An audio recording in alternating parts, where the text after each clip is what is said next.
Skin of bony fishes. Basically अगर bony fishes की skin की बात करें तो इन जो हमने पीछे कार्टिलेजिनस फिशेस पढ़ा, इन दोनों के दरमियान डिफरेंस इनके स्ट्रक्चर का है, यानी कि स्केलेटन का। जो कार्टिलेजिनस फिशेस होती हैं, कार्टिलेजिनस फिशेस, इनका जो स्केलेटन है वो बेसिकली इनके नेम से जाहिर हो रहा है कि कार्टिलेज का इनका स्केलेटन होता है।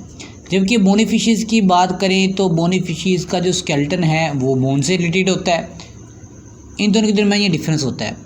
अगर बोनी फिशेस की स्किन की बात की जाए तो बेसिकली इनको टीलोइस्ट फिशेस का नाम भी दिया जाता है, टीलोइस्ट फिशेस का नाम भी दिया जाता है। इनकी जो स्किन है ये किस पर मुश्तमिल होती है? स्केल्स के ऊपर।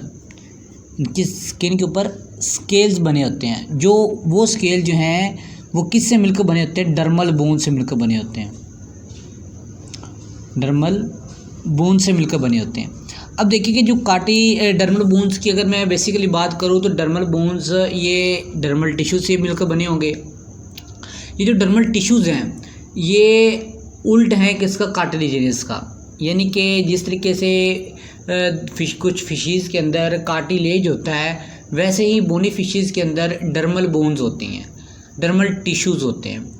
अब बेसिकली ये डर्मल टिश्यूज़ की एक थिन लेयर मौजूद होती है जो क्या करती है कि इनके स्केल्स को कवर करती है। डर्मल टिश्यूज़ की thin layer of dermal tissues, layer of dermal tissues ये कवर करती हैं, इनके स्केल्स को कवर करती हैं। ठीक है, इनके जो स्केल्स होते हैं, इनकी स्किन के ऊपर जो स्केल्स बने होते हैं उनको ऊपर एक पतली सी थिन लेयर होती है डर्मल टिश्यूज़ की। अब बेसिकली बोनी फिशेस के अंदर कुछ चूँकि इनके स्केल जो हैं वो शेड तो नहीं होते। अगर अब हम इनकी ग्रोथ की बात करें तो बोनी फिशेस की ग्रोथ किस तरीके से होती है? बेसिकली इनकी जो ग्रोथ होती है ये इनके अंदर ग्रोथ लाइंस मौजूद होती हैं। क्या होती हैं? Growth lines. Basically growth lines एक ये काउंटिंग होती है, इनके अंदर काउंटिंग की जाती है, यानी कि इनके बॉडी के अंदर ग्रोथ लाइंस मौजूद होती हैं। उन ग्रोथ लाइंस की काउंटिंग करके इनकी एज का अंदाज़ा लगाया जाता है। In other words age determination जो है इनकी किस के ज़रिए होती है? ये ग्रोथ लाइंस के ज़रिए होती है। इनकी एज का हमें तो नहीं पता होता, तो बेसिकली फिर साइंटिस्ट क्या करते हैं कि इनकी ग्रोथ लाइन से अंदाज़ा लगाते हैं कि इस फ़िश की एज कितनी थी। और बेसिकली अगर हम इनकी अब लेयर्स की बात करें तो डर्मिस की और एपिडर्मिस की बात करें तो सबसे पहले डर्मिस की हम बात करते हैं। बोनी फिशेस की डर्मिस की जो लेयर है, इनकी जो डर्मिस की जो लेयर है ये जो एपिडर्मिस से नीचे होती है, इनर दी एपिडर्मिस होती है, बिलो द एपिडर्मिस आप कह सकते हैं, ये होती है। ये कम्प्लीटली जो है ये कैपिलरीज से, इनके अंदर कंप्लीट कैपिलरीज मौजूद होती हैं। वो कैपिलरीज क्या करती हैं कि इनके अंदर रेस्पिरेशन का प्रोसेस करती हैं, जिस तरीके से ह्यूमंस के अंदर होता है। तो बेसिकली ये इनका डर्मिस का ये एक छोटा सा फंक्शन है जो हमारी बुक के अंदर दिया गया है कैपिलरीज का। उसके बाद अगर हम बात करें एपिडर्मिस की, जो एपिडर्मिस की लेयर होती है,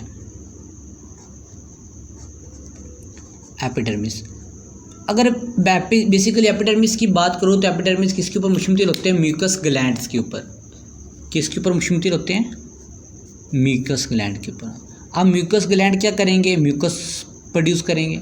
ठीक है, म्यूकस की प्रोडक्शन जो है क्या करती है, क्या फंक्शन प्ले करती है? ये प्रिवेंट करती है फ्रॉम बैक्टीरियल और फंगल इन्फेक्शन से। म्यूकस ग्लैंड क्या करते हैं? म्यूकस को प्रोड्यूस करते हैं, वो इसकी प्रोडक्शन जो है बैक्टीरियल एंड फंगल इन्फेक्शन से इनको प्रिवेंट करती है, कि इनको बोनी फिशेस को। और बेसिकली ये reduces friction as they swim, यानी कि ड्यूरिंग स्विमिंग के दौरान इनके अंदर फ्रिक्शन को रिड्यूस करती है, कम करती है। इनके जो रुकावटें होती हैं इनकी ड्यूरिंग स्विमिंग के दौरान इनके अंदर जो रुकावटें आती हैं ये उसको क्या करती है? एपिडर्मिस की लेयर जो है वो उसको कम कर देती है, रिड्यूस कर देती है। और कुछ फिशेस के अंदर some fishes have granular glands, some fishes have granular, कुछ फिशेस के अंदर ग्रैनुलर ग्लैंड्स भी होते हैं। अब बेसिक ग्रैनुलर ग्लैंड्स क्या होते हैं?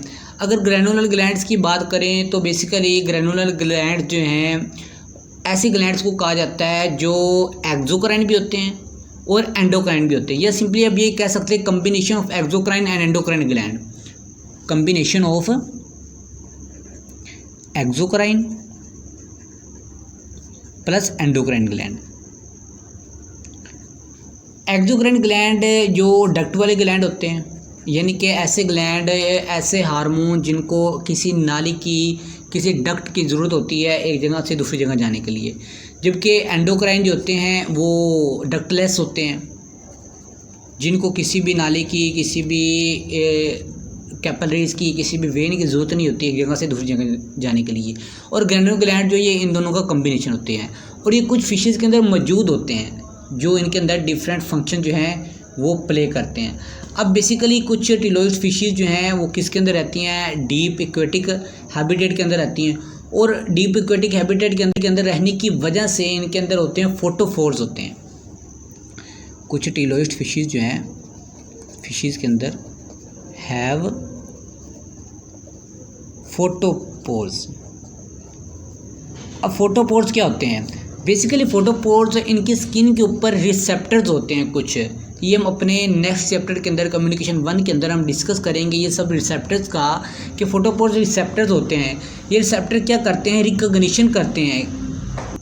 ये रिसेप्टर क्या करते हैं? फोटोपोर्स ये रिकॉग्निशन करते हैं किसकी? वार्निंग सिग्नल की या लोड्स की, यानी कि जो दूसरी फिशीज से किसी इनके जो इनके ऊपर अटैक कर रहे होते हैं उनकी तरफ जो वार्निंग आती है ये उनको डिटेक्ट करते हैं, ताकि उससे ये बचा जा सके, अपने बॉडी को ये प्रिवेंट कर सकें, डिफरेंट फंक्शन जो है प्ले कर सकें।